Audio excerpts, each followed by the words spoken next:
The Apache boy found her wedding ring in the creek and walked 15 miles just to return. The sun had not yet burned away the morning mist when Aiyana crept from his grandmother's side. Her breathing came in small, broken pieces like dry leaves scattered by wind. For 3 days now, she had eaten nothing but water and the bitter tea he made from willow bark. Her medicine bundle lay empty beside her sleeping mat, and the tribal healer had shaken his head with eyes full of sorrow. "She needs meat," the old man had whispered. "Strong broth. Food that will fight the sickness in her bones." Aiyana wrapped his grandmother's worn blanket tighter around her shoulders. Her face looked thin as paper in the gray light, her cheeks hollow like empty bowls. Once, her hands had been quick and sure, weaving baskets that could hold water without a single drop escaping. Once, her voice had filled their small shelter with stories of the old days, when the mountains belonged only to his people and the white settlers were just whispers on the wind. Now she was disappearing, piece by piece, like smoke rising from a dying fire. He took up his fishing spear, a simple thing made from willow wood and a sharp stone, and stepped into the morning air. The mountain wind carried the scent of pine and coming winter. Soon, the snows would close the high passes, and they would need food stored away like seeds in the earth. But first, his grandmother had to live long enough to see another spring. Willow Creek ran cold and clear through the valley below their camp. Aiyana had fished these waters since he was old enough to hold a spear, but the trout had grown shy and scarce. The white settlers downstream had built their town right beside the water, and their noise scared the fish away to deeper, quieter pools. He found a place where the creek bent around a fallen log, where the water ran slow and deep. Here, in the shadows, the fish might still come to feed. Aiyana crouched on the bank like his grandfather had taught him, still as stone, patient as winter. The spear felt light in his hands, but his stomach twisted with hunger and worry. The sun climbed higher, painting the water gold and silver. Small fish darted between the rocks like living shadows, but none large enough to make a meal for a dying woman. Aiyana's knees ached from crouching, and doubt crept into his heart like cold water seeping through warm moccasins. Then he saw it, a flash of light beneath the surface, caught between two smooth stones at the bottom of the creek. Not the silver flash of fish scales, but something else. Something that caught the morning sun and threw it back like a tiny mirror. Aiyana set down his spear and rolled up the sleeves of his buckskin shirt. The water bit his arms with teeth of ice, but he reached down anyway, stretching until his fingers found the bright thing wedged between the stones. It came free with a soft, grinding sound, and he lifted it into the light. A ring, golden and beautiful, carved with tiny flowers that seemed to dance in the sunlight. It was small enough to fit around a woman's finger, but heavy in his palm, like a piece of captured sunshine. The gold was pure and bright, unmarked by the water that had hidden it. How long had it rested here in the creek? Days? Months? Years? Aiyana turned the ring slowly, watching the light play across its surface. He had seen such things before, when the white settlers came to trade at the reservation. Their women wore circles of gold on their hands, symbols of promises made and love given.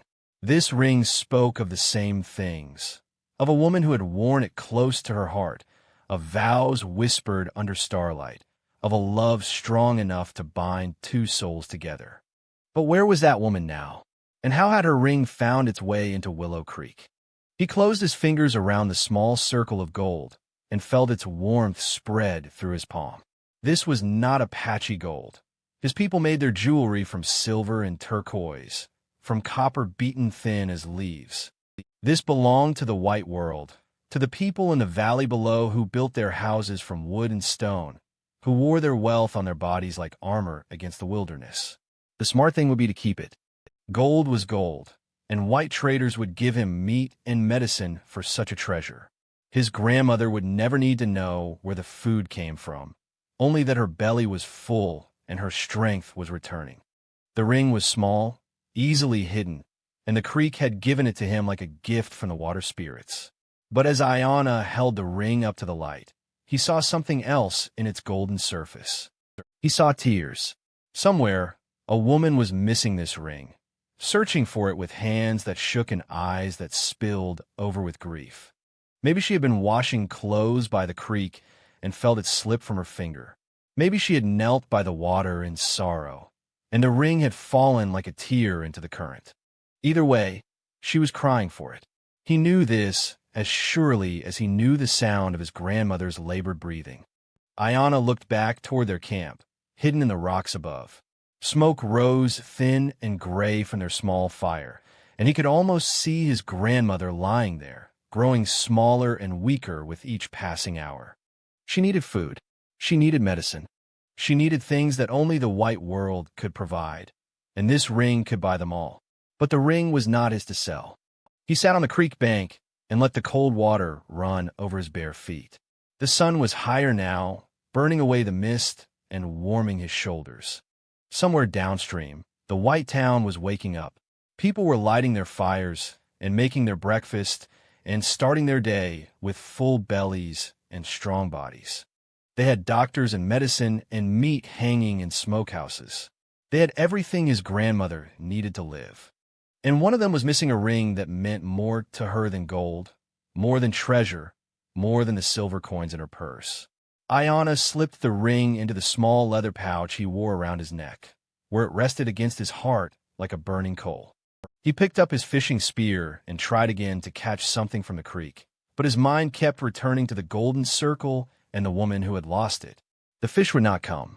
The morning grew hot, and still his spear found nothing but water and stones. Finally, Aiyana gave up and walked back to camp with empty hands and a heavy heart.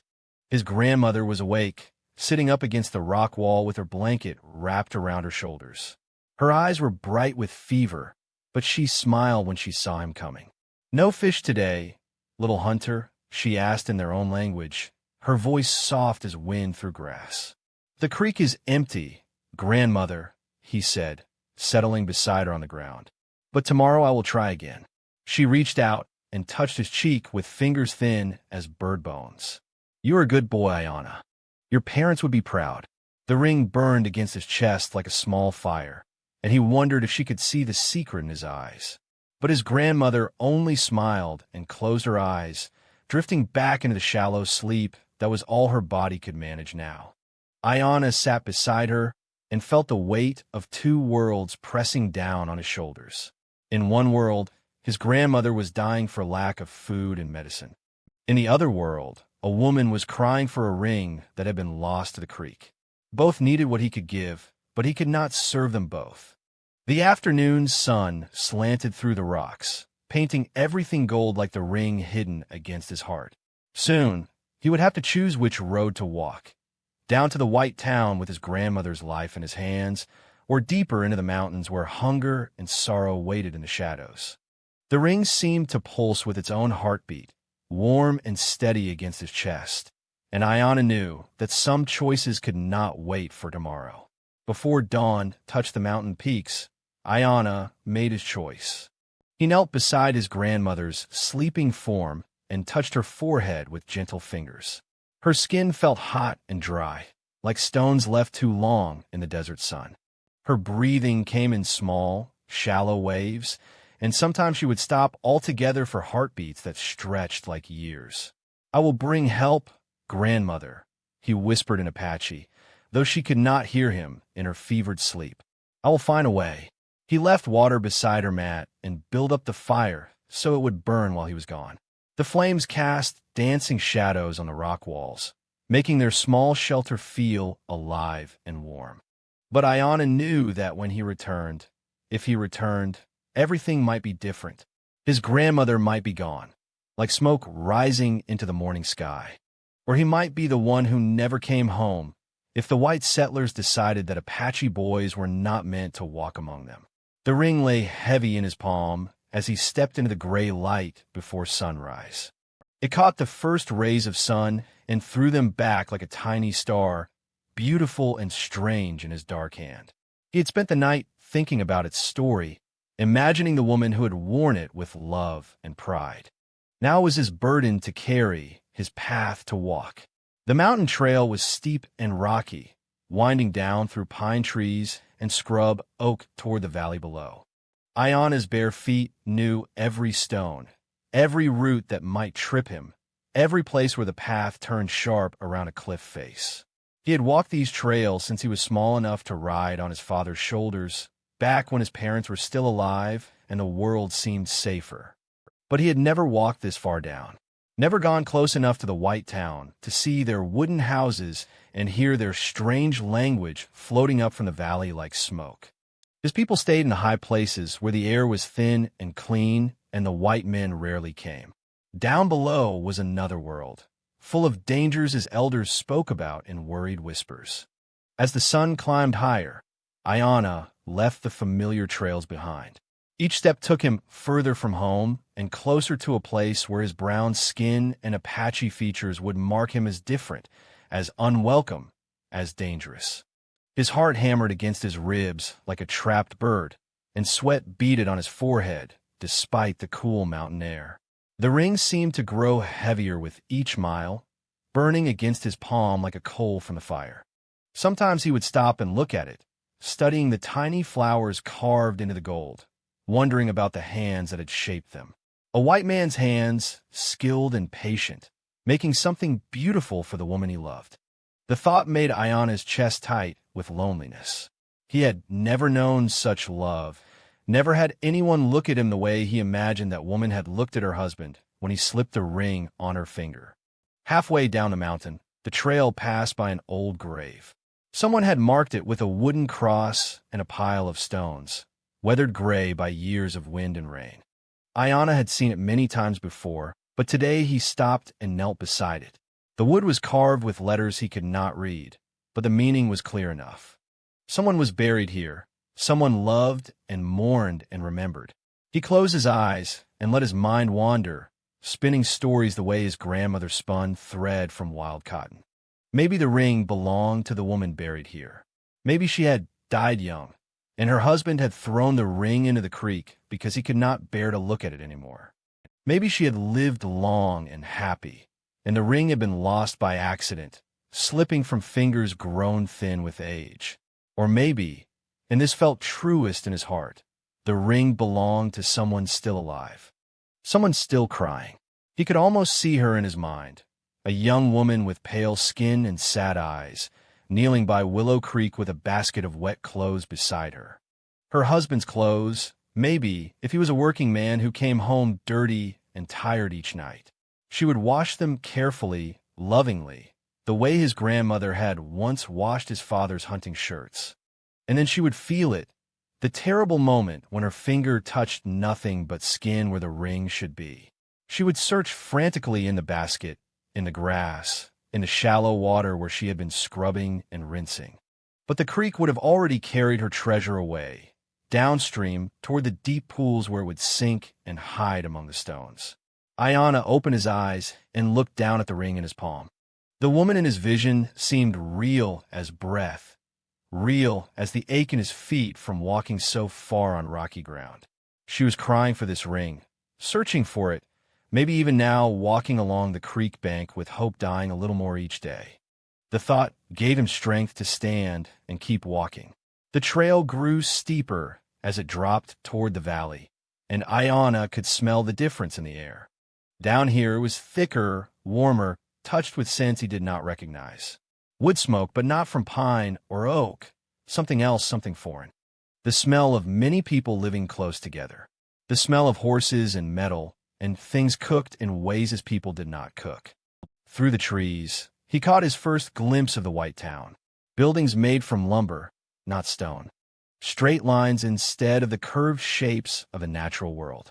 Smoke rising from many chimneys at once. It looked alien and frightening, like something from a bad dream.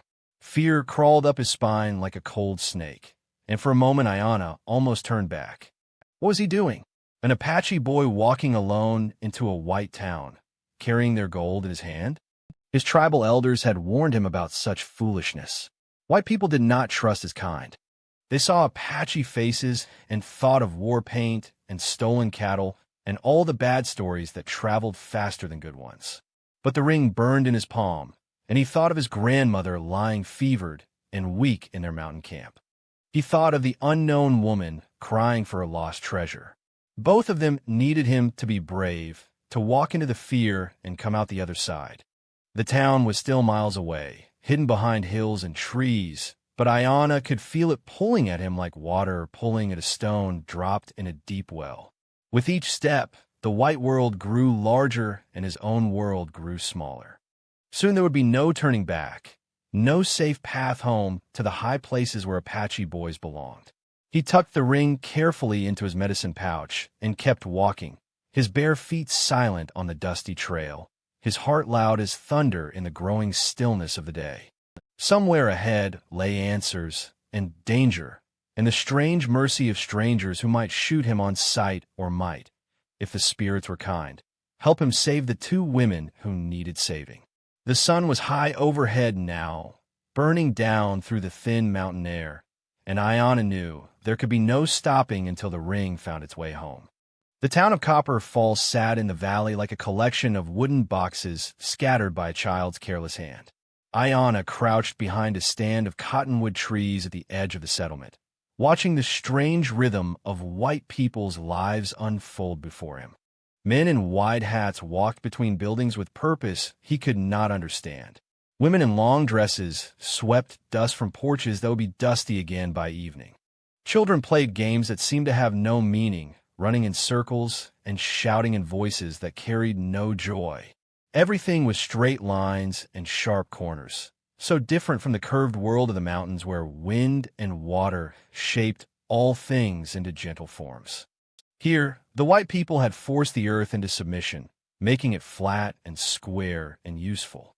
It felt wrong to Aiyana, like a song sung in the wrong key. But the ring in his pouch burned against his heart, reminding him why he had come so far from home. Somewhere in this strange collection of buildings lived a woman who was crying for what she had lost. He had to find her, had to place the golden circle back where it belonged, even if it meant walking into the hardest stairs and coldest hearts. Aiyana stepped from behind the trees and onto the dusty main street of Copper Falls. The change was instant, like stepping from shadow into harsh sunlight. Conversations stopped midward. Heads turned his direction. Eyes narrowed and hands moved toward gun belts without thinking. A woman gathering laundry from a line saw him and dropped her basket, white sheets spilling into the dirt like fallen clouds. He kept walking, his bare feet silent on the packed earth, trying to look harmless and small. But he could feel their stares like physical weight pressing down on his shoulders. Apache boy. Enemy. Savage. The words whispered behind him without being spoken, carried on the wind like the scent of fear and old hatred. At the general store, Aiyana paused by the wooden steps leading up to the porch. Through the open door, he could see shelves lined with goods his people had never needed, canned foods and bolts of cloth and tools made from metal instead of stone and wood. The storekeeper, a thick man with arms like tree trunks, appeared in the doorway and blocked the entrance with his body. "We don't serve your kind here, boy," the man said, his voice flat and hard. "You best move along before there's trouble." Aiyana pulled the ring from his pouch and held it up so the afternoon sun caught the gold and made it shine. "Please, sir, I'm looking for the woman who lost this. I found it in the creek, and I want to give it back." The storekeeper's eyes fixed on the ring, and something changed in his face. Greed mixed with suspicion, creating an expression ugly as storm clouds. "Where did you really get that, boy? You steal it from some settler's house." "No, sir. I found it in Willow Creek, caught between two stones. It belongs to someone who is missing it. Apache boy with white man's gold?" The storekeeper spat into the dust. "I know theft when I see it. You get out of here before I call the sheriff." Aiyana backed away from the store, his heart hammering like a woodpecker against a hollow tree. The ring felt heavier in his hand, its gold surface suddenly tarnished by the ugly words and uglier looks. Maybe this had been a mistake. Maybe he should have listened to the voice of caution and stayed in the mountains where Apache boys belonged. But as he walked deeper into the town, he thought of his grandmother's fevered breathing and the unknown woman's tears, and his feet kept moving forward. A mother saw him coming and grabbed her two small children, pulling them into her house, so fast they stumbled over each other. The door slammed shut, and he heard the wooden bar drop into place behind it.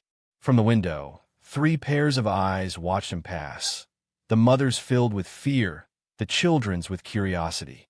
At the barber shop, 2 men stopped their conversation to stare at him.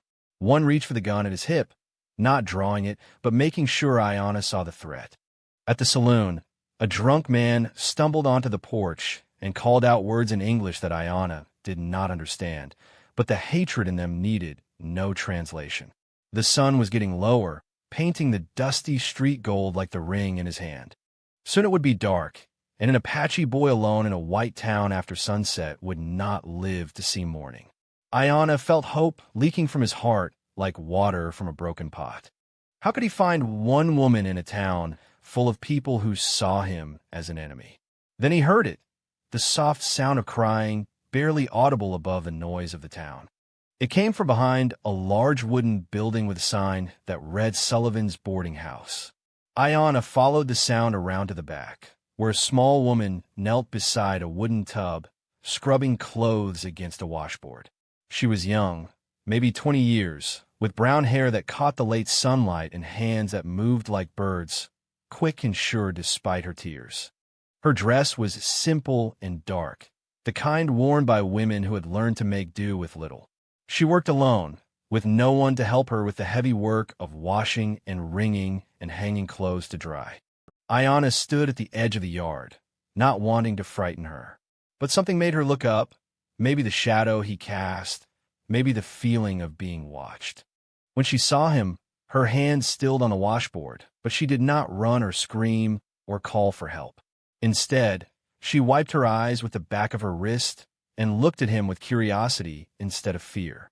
"Are you lost, child?" she asked, her voice soft and kind. "Are you hungry?" The question surprised him so much he almost forgot why he had come.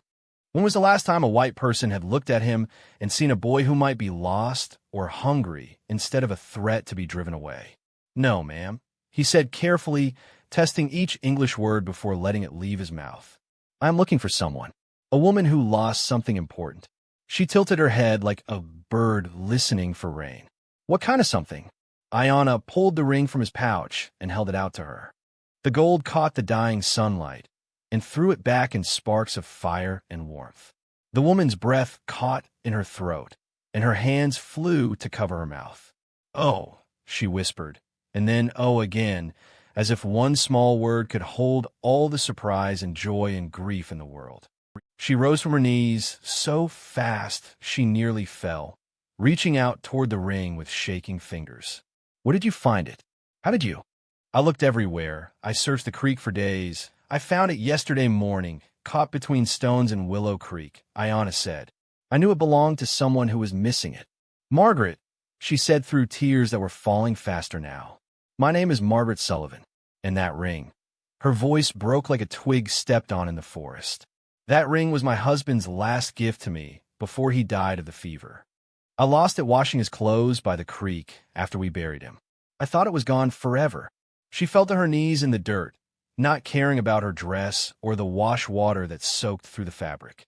Her tears fell like spring rain, washing away the dust and grime of sorrow that had settled over her heart.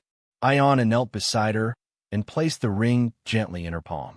Her fingers closed around it like a flower closing at sunset, holding it tight against her chest where her heart beat fast and strong. "Thank you," she whispered. "Oh, thank you.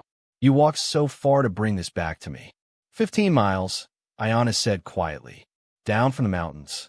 Margaret looked at him, then really looked at him, seeing past his Apache features to the boy underneath. She saw the dust on his bare feet, the weariness in his young face, the kindness in his dark eyes that had brought him so far from home to return something that was not his to keep. "You're just a child," she said, wonder in her voice. "And you walked 15 miles to bring me back my husband's ring. It belongs with you," Aiyana said simply. I could see that it was important. Margaret slipped the ring onto her finger where it belonged, where it had always belonged. It fit perfectly, like it had never been gone at all. She held her hand up to catch the last rays of sunlight, and the gold seemed to glow with its own warmth. It was all I had left of him, she said softly. All I had left of our love. I was washing his work clothes, the ones he wore in the mine, and I guess my hand was shaking. I didn't even feel it slip off my finger. By the time I noticed, it was gone. She looked at Aiyana with eyes that saw all the way to his heart. You could have kept it. You could have sold it. Apache boy with a gold ring. People would have asked questions, but you could have made up a story. Instead, you walked 15 miles to find a stranger and give her back what she lost. The fear that had followed Aiyana through the streets of Copper Falls melted away like snow touched by spring rain. Here was a woman who looked at him and saw not an enemy, but a boy who had done something good. Here was a heart that recognized kindness, no matter what face it wore. My grandmother is sick, he said quietly, the words coming without planning. She needs medicine, food to make her strong again. But the ring, it was not mine to sell. Margaret's eyes filled with fresh tears, but these were different tears, warm as sunlight instead of cold as mountain streams. She reached out and touched his cheek with gentle fingers, the way his grandmother had done that morning a lifetime ago. What's your name, brave boy? Aiyana, he said.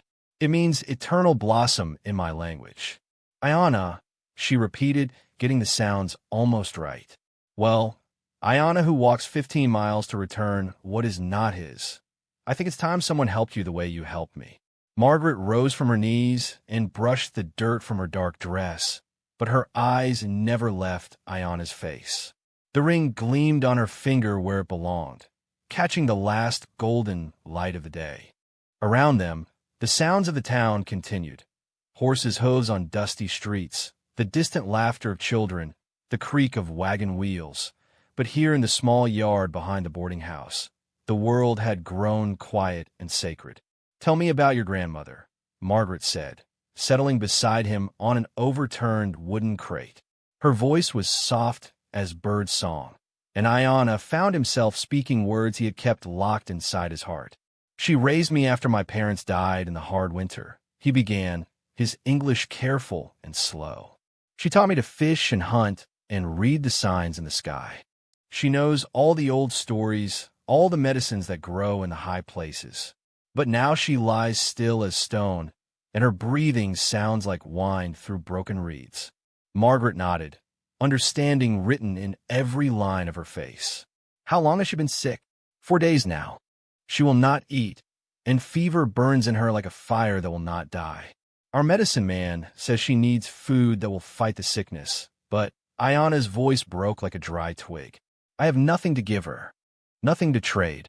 You had this ring, Margaret said gently, holding up her hand so the gold caught the light. Apache boy with white man's gold. You could have bought medicine, food, whatever she needed. It was not mine, Aiyana said simply, as if that explained everything. And perhaps it did. Margaret stared at him for a long moment. This boy who had walked 15 miles to return a stranger's treasure instead of using it to save the person he loved most in the world. Her heart, which had been frozen since her husband died, began to thaw like ice touched by spring sun. What do you need for her? She asked. What would help her fight the sickness? Medicine, Aiyana said without hesitation. The white doctor's medicine that drives fever from a body. And food, soup made from meat and bones. Things that will give her strength to heal. Margaret stood up, so quickly her washboard clattered against the side of the tub. Then that's what we'll get, she said, her voice filled with the first real purpose she had felt since the day they lowered her husband into the ground. Come with me. She led him through the back streets of Copper Falls, avoiding the main thoroughfare where people might stare and ask unwelcome questions. The town looked different in the evening light, softer somehow, less threatening. Smoke rose from kitchen chimneys, carrying the scent of home-cooked meals and the promise of warmth against the coming night. Dr. Henley's office sat at the end of a quiet street, marked by a wooden sign that swayed gently in the evening breeze. Through the window, Aiyana could see shelves lined with bottles and jars, mysterious medicine from the white world that could work miracles as people's healing plants could not. Margaret knocked on the door with firm, steady raps. When it opened, a tall man with gray hair and tired eyes looked out at them. His gaze moved from Margaret's face to Aiyana's, and his expression hardened like clay left too long in the sun. "Mrs. Sullivan," he said politely enough, but his voice carried the chill of winter wind. "What brings you here so late?" And his eyes settled on Aiyana with obvious distaste. "With company. This boy needs your help, Doctor," Margaret said, her chin lifted with quiet determination. "His grandmother is dying of fever, and he's walked 15 miles to find medicine for her." Dr. Henley's laugh was short and bitter. "Apache boy comes to white doctor for help? That's rich, Mrs. Sullivan. His people have their own medicine men, their own herbs and potions. Why should I waste good medicine on—" "Because you're a doctor," Margaret interrupted, her voice steady as stone. "Because you took an oath to heal people, not to judge them by the color of their skin." The doctor's face flushed red as sunset clouds. "Don't lecture me about my oath, young woman. I've been practicing medicine since before you were born. I know who deserves help and who doesn't." "And what did my husband deserve?" Margaret asked quietly. The question hung in the air like smoke from a dying fire. What did he deserve when the fever took him, when you couldn't save him despite all your white medicine and your learned ways? Dr. Henley's anger faltered. He had known Margaret's husband, had watched him waste away despite every treatment, every medicine in his arsenal. The man had been young and strong, full of dreams and love for his new wife. His death had been one of Dr. Henley's failures, one that haunted his sleep. "That was different," he said, but the words came out weak and uncertain. "Was it?"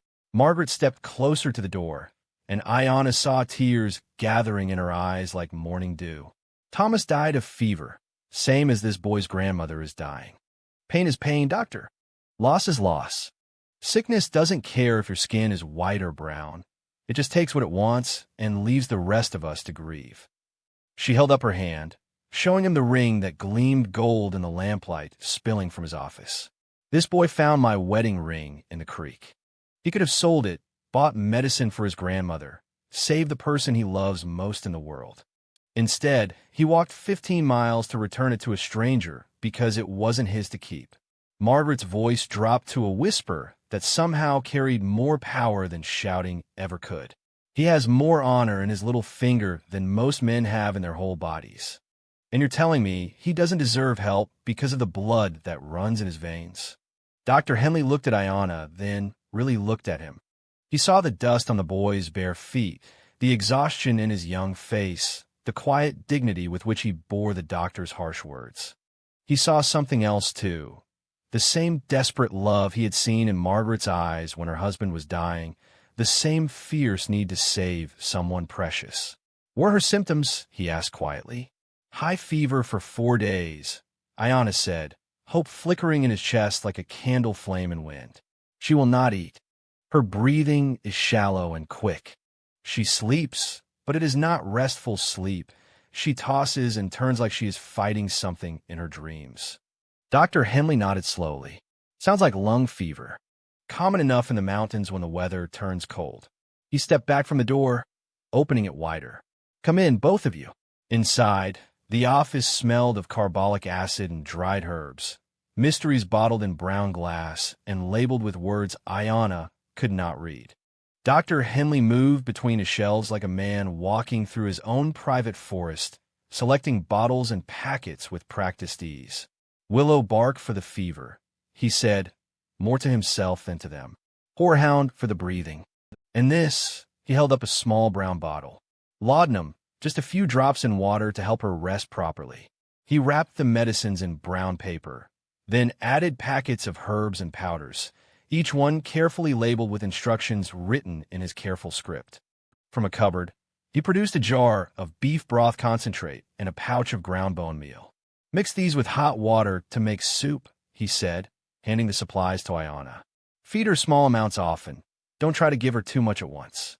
And the medicines, follow the directions exactly. Too much of any one thing can do more harm than good."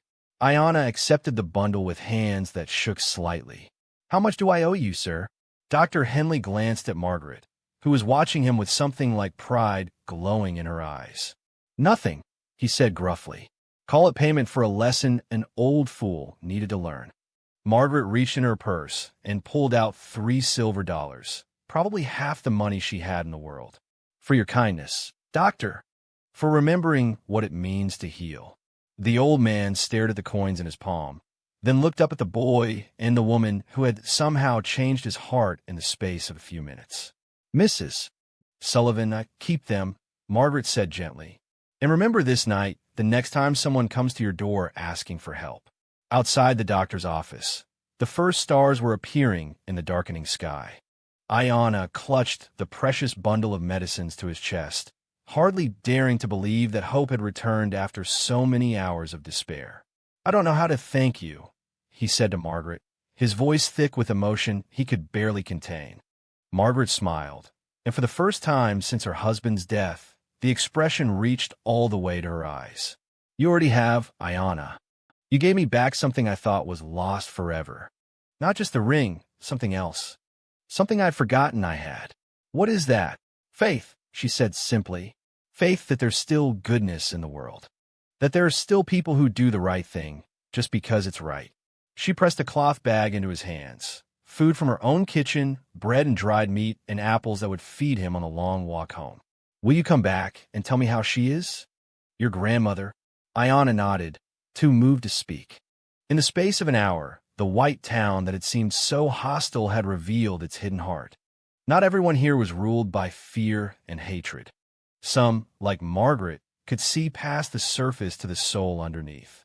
The mountain path looked different under starlight. What had seemed threatening and dangerous in daylight now felt like a silver ribbon leading home. Aiyana's feet found the familiar rocks and roots by instinct, leaving his mind free to wander over the strange events of the day. A golden ring lost to the creek had become a bridge between two worlds. A simple act of honesty had opened hearts that seemed closed forever.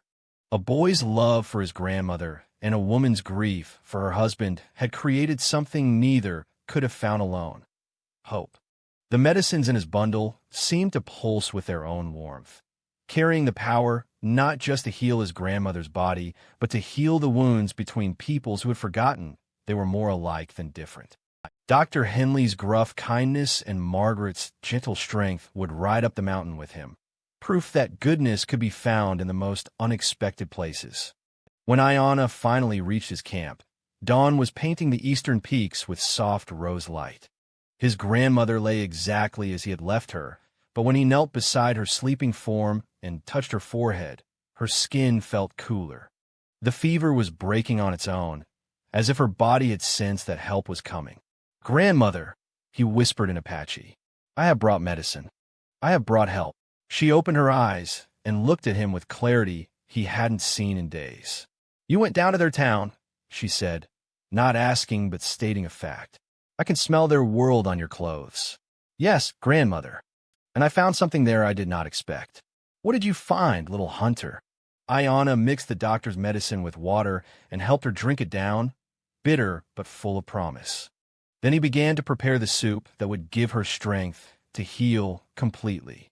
"I found that kindness has no color," he said softly. "That love and loss make all hearts the same under the stars." His grandmother smiled and closed her eyes, settling into the first peaceful sleep she had known in days. The medicine worked through her body like magic, and by evening she was sitting up and asking for more of the healing soup. But the real healing had already begun, not just in an old woman's fevered body, but in the space between two worlds that had seemed too far apart to ever touch. A golden ring had built a bridge, and love had made it strong enough to last. In the months that followed, Aiyana would return to Copper Falls many times. Sometimes he brought herbs from the high mountains to trade. Sometimes he simply came to visit Margaret, who had become like a second grandmother to him. And sometimes he came to see Dr. Henley, who had begun teaching him about white medicine to add to the Apache healing ways his grandmother taught. The town never fully accepted him. There were always those who saw only his Apache face and forgot his human heart. But enough had changed to matter. A few hearts opened, a few hands extended in friendship, a few voices spoke in defense when others spoke in hatred. And sometimes, on quiet evenings when the work was done and the stars were bright, Margaret would sit on her porch and turn her wedding ring around her finger, remembering the boy who walked 15 miles to return what was not his to keep. The gold still caught the light the same way, still warmed her skin with memories of love. But now it carried something else as well. The knowledge that the best gifts are the ones we give away, and the strongest bridges are built not from stone and steel, but from the simple recognition that all hearts beat the same rhythm under the endless, watching sky.